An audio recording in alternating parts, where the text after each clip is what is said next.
Rayon Karthikeya రెడ్డికి పూర్తి న్యాయం, కుటుంబానికి రక్షణ కల్పిస్తామని రాష్ట్ర బాలల హక్కుల పరిరక్షణ కమిషన్ అధ్యక్షులు వేటుకూరి సూర్యనారాయణరాజు వెల్లడించారు. శుక్రవారం బాలల హక్కుల పరిరక్షణ కమిషన్ చైర్మన్ వేటుకూరి సూర్యనారాయణరాజు మరియు సభ్యులు ఎం రంగసూర్యనారాయణ స్థానిక కలెక్టరేట్ నందు పాత్రికేయుల సమావేశం నిర్వహించారు. ఈ సందర్భంగా చైర్మన్ మాట్లాడుతూ రావులపాలెంలో 10 సంవత్సరాల బాలుడు రియాన్ కార్తిక్ రెడ్డిని పరామర్శించడం జరిగిందన్నారు. కమిషన్ సభ్యుల బృందం బాలుడితో వ్యక్తిగతంగా మాట్లాడి అతను ఎదుర్కొన్న పరిస్థితులపై సమాచారాన్ని సేకరించామన్నారు. అనంతరం కాకినాడలో పోలీస్, విద్యాశాఖల అధికారులతో పాటు బాలుడి పాఠశాల యాజమాన్యం, రైఫిల్ శిక్షణ ఇచ్చిన స్పోర్ట్స్ అథారిటీ ప్రతినిధులతో ఉన్నత స్థాయి సమీక్ష సమావేశం నిర్వహించామన్నారు. నిందితుడిని వేగంగా గుర్తించి అరెస్టు చేయడంలో తక్షణమే స్పందించిన జిల్లా పోలీస్ యంత్రాంగానికి కమిషన్ అభినందనలు తెలిపారు. కేవలం 10 ఏళ్ల వయసులోనే తల్లిదండ్రులను కోల్పోయేలా చేసి బాలుడి భవిష్యత్తుపై తీవ్ర ప్రభావం చూపిన నిందితుడు సాదిక్ ఖాన్ కు చట్టపరంగా కఠిన శిక్ష పడేలా చూడాలని కమిషన్ స్పష్టం చేసిందన్నారు.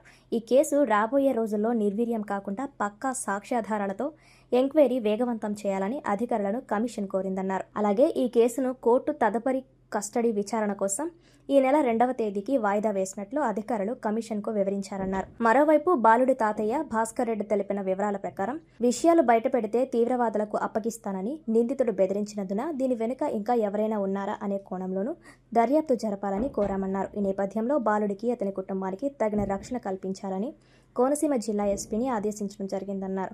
అలాగే రాష్ట్ర డీజీపీకి కూడా రక్షణ నిమిత్తం కమిషన్ హెడ్ క్వార్టర్స్ నుండి ఆదేశాలు జారీ చేయనున్నామన్నారు.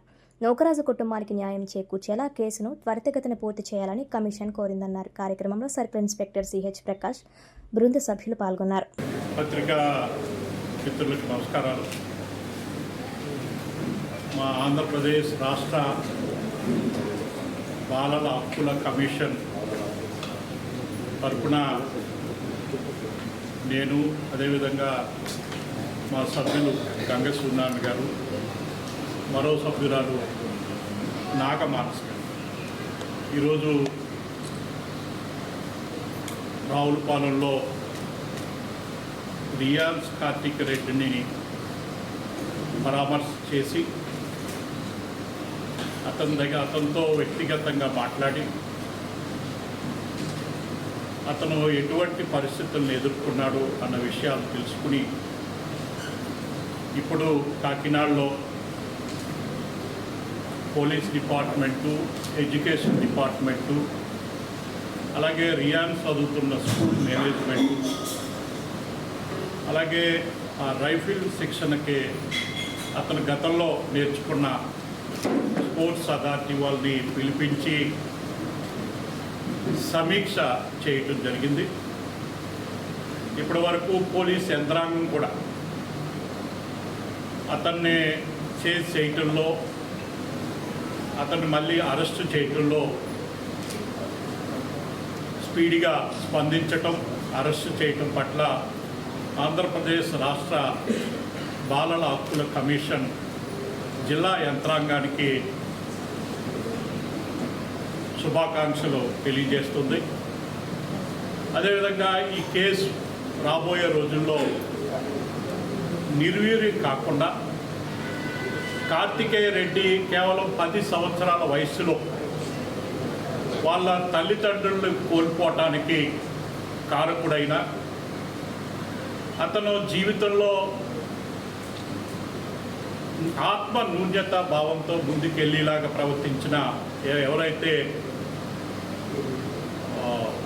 నిందితుడు ఉన్నాడో అతన్ని కఠినంగా శిక్ష పడేలాగా పోలీస్ యంత్రాంగం చురుకుగా వ్యవహరించాలని, ఇప్పటి వరకు వాళ్ళు ఏ దిశగా వాళ్ళ ఎంక్వైరీ జరుగుతుంది, ఏ విధంగా మనం ఎఫ్ఐఆర్ నోట్ చేసాం, ఈరోజునే వాయిదా కూడా కోర్టు 2వ తారీఖు మళ్ళీ కస్టడీకి ఇవ్వడానికి వాయిదా వేసిందని కూడా తెలుసుకోవటం జరిగింది. అటువంటి వ్యక్తి సాదిక్ ఖాన్ ఎవరైతే ఉన్నారో అతను చట్టపరంగా అతనికి కఠినంగా శిక్ష పడే విధంగా పోలీస్ యంత్రాంగం చురుకుగా ప్రవర్తించాలని మా కమిషన్ కూడా పోలీస్ యంత్రాంగాన్ని కోరటం జరిగింది.